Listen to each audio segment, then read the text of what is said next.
Okay.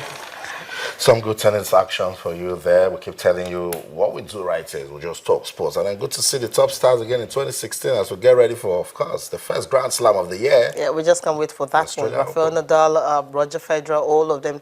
Rafael Nadal, remember at the weekend, you know, he was able to win the Mandala Championship. Though it's an exhibition game, but then that is a good way to start. It's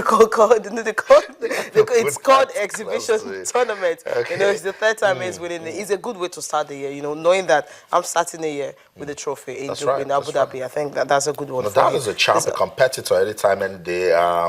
You can't have a game between, let's say, Rafael Nadal and Murray, and you just come along and say, man, the Murray will win. It can go that those way. We know his problem, injury, and his power play also affecting him. But the guy still believes he has what it takes. He believes he can go all the way. And who knows, 2016 might just be his year. It could just be. And don't forget, Hopman Cup. Serena Williams will also be in action today. So all the big stars will all be playing in the Hopman Cup. The team event, the singles event, of course, the mixed double. Okay, we'll switch over now to athletics, of course. Joining us now is Gabriel Okon, talking about the national team coach. He's also a director in the High Performance Center in Port Harcourt. So he will be telling us more about what happened in 2015. Good morning and welcome. Well, thank you very much. Good morning, Coach. Good to have you around. He's also, Gabriel Okon is also the president, Track and Field Coaches Association of Nigeria. So, and also a member of the AFN Technical Committee. So we got somebody that anywhere we punch him, he's going to take it. So, I don't know about that. I think former athletes, remember he ran 10.30 seconds, right? Fantastic athlete in his time. I was at 10.17. 10.17, 20.39 in 200. Okay. So still what you ran years ago. Yeah, that was the men are still doing that time today. They're still running today, and we hope they get better than what I did in my days. Oh, well. We hope we can actually train someone to do that sub 10. That's what we're waiting for. We're okay, now on let's it. get started. In 2015, of course, you would say it was a missed year, so to speak, for Nigerian athletics. Well, to me, I think it was a good year. I would like to use I can qualify by saying so good year, maybe very good year. I won't say excellent or great, but I think it was a very good year for us. 2015? Yeah, 2015 was a good year for us. Tell us so. I can briefly tell you. Okay. Well, we qualified to go to the World Championship. That's right. We didn't pick up medals. Yeah. But we did very well in the sense that up to today, as I'm talking to you right now, we ran the fastest time in the third fastest time in the world in the women 4x4. Yeah. That qualifies us to the Olympics automatically. Okay. Okay. And 2015 too, we won the track and field in African Games in Congo. Of course, Congo. As I'm talking to you right now, we've qualified 13 to 14 athletes individual for the 2016 Olympics. Okay. So 2015 wasn't a bad year, but I hope we do better in 2016. So we had a little achievement here and there that we the great thing to write home about.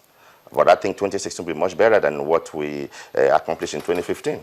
You know, definitely, we have some things that didn't really go well in 2015. That's right. What are the things you guys feel we can improve on in 2016?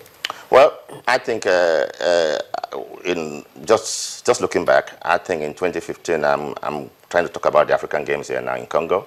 We failed to win any of the sprint races. Yes. And that was kind of a blow. Because one athlete did not compete in that. Well, we should not rely on one athlete. Because that's what it is. And we shouldn't do that. I mean, we should not rely on one particular athlete to carry us to the top all the time. But in Jamaica, if you look at it, we only have two athletes too that can give them 6 medals: Usain Bolt and Shelen Fraser. She will take 1, 2. Usain Bolt will take 1, 2, and they'll participate in the relay. So that gives them 6 medals. Wow! So if we have one athlete, we just need some other ones who are good enough to pair with us so they can do better. So in Jamaica, as I'm talking to you now, 2 great athletes gives them 6 medals.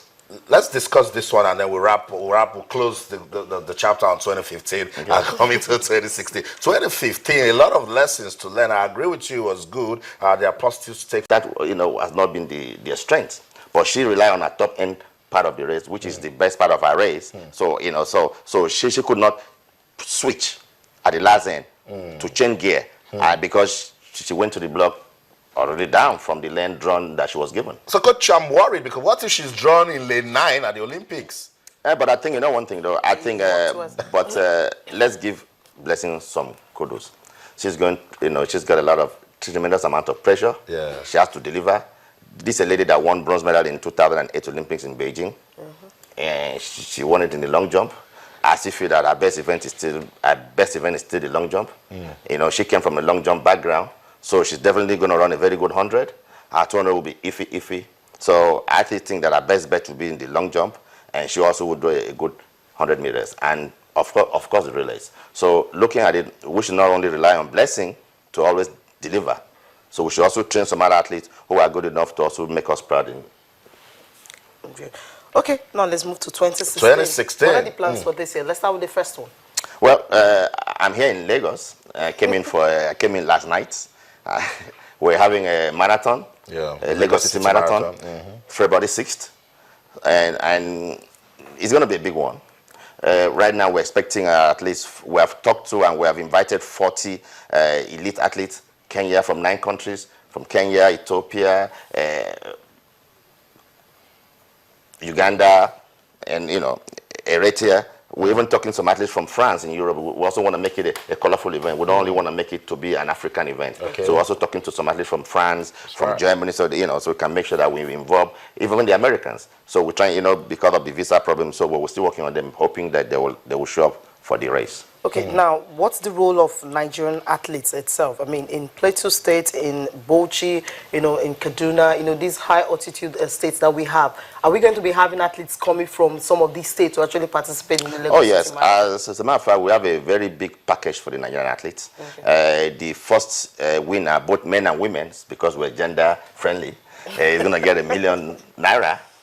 And people might say, "Oh, we're organizing races for the foreigners." Even in America, when they organize marathon, it's not won by Americans. The Kenyans go there, the Ethiopians go there and win the money. So in Nigeria here, we're even paying up to the 20th position. From 10th to 20th, it's going to get 20,000 naira. That's for Nigerian athletes. For Nigerian athletes alone, yeah. And you get ₦1 million naira, 750,000 naira for taking first and second place respectively. So in Nigeria here, so we try to encourage the distance races and the runners to come in there and try to pick the money. But we have $50,000 for the for overall winners. And usually, the Kenyans are very good in it, and the Ethiopians will come and slug it out. I remember when I was in school in the US, one of my school guys, Ibrahim Hussein, I think he's a member of the Kenyan team now, as far back as 1990s. So in the 90s, he won marathon and Boston and New York marathon. $50,000 was the prize money. So $50,000 is not too much. It's not exorbitant, but it's not cheap either. So I think it's a good prize money. Coach, let me bring you back to the Olympics. That's a massive one. It comes up in August. Now, Coach, this is January. The Olympics in August. Isn't it too late for us to just be preparing? Well, any serious athlete will be training right now. Let me tell you right now. And we depend so much on camp. A serious athlete will be training right now. As I'm talking to you now, I just got back from Calabar. I went around the nation trying to see those that are training. Went to Calabar, saw Patience Okon, one of our Olympic prospects. She's already qualified. Like I told you, we have a 400 meters runner. She's, we're looking that she might run 49. That might put her in the medal bracket to get in the finals. We have qualified a lot of these athletes. So I feel any serious athlete should be training right now, not waiting for camp. Camp should be called, of course. We're going to call camp, but they're going to call camp. But people are training. People are training. Blessing Okabode is not going to pack her load from California and come to camp here. But what's it like that in your town? How can you just leave athletes to just be... Who is supervising that? They have coaches. All these athletes are training with their private coaches. What happened that when they come together, people like us who are the coaches, the high-performance coaches, will then correct some of the stuff they're doing, because first of all, a lot of people don't understand what it goes into athletics. There are a lot of things involved in it. Like we have to teach them how to actually run. Like economy of motion, like when you run, you don't go zigzag, you run in a straight line. We have to teach them how to run. So these things are done when they come to camp. But right now, they can get the other part of training with getting their oxygen depth, which is like money in the bank, where they get prepared and get some endurance work, lift some weight, get stronger. So by the time they come to us, then we can then put them right. We can use 6 weeks, 8 weeks, 12 weeks to put them right. But I think, it would be better if you have them like 6 months. That would be better. Okay, now you talked about 13 athletes already qualified for Rio Olympics. Yes. Now those 13 athletes, each of them, do they have their own coaches? Yes, that's why they qualified. Okay. To qualify to run at the Olympics is not just an easy thing. You got to run and also too. Let's also talk about the money part. I think we need to spend more money on these athletes. I did my research a little bit. I found out that the British UK spend 4.5 million per medal that they won. They spend over 264 million pounds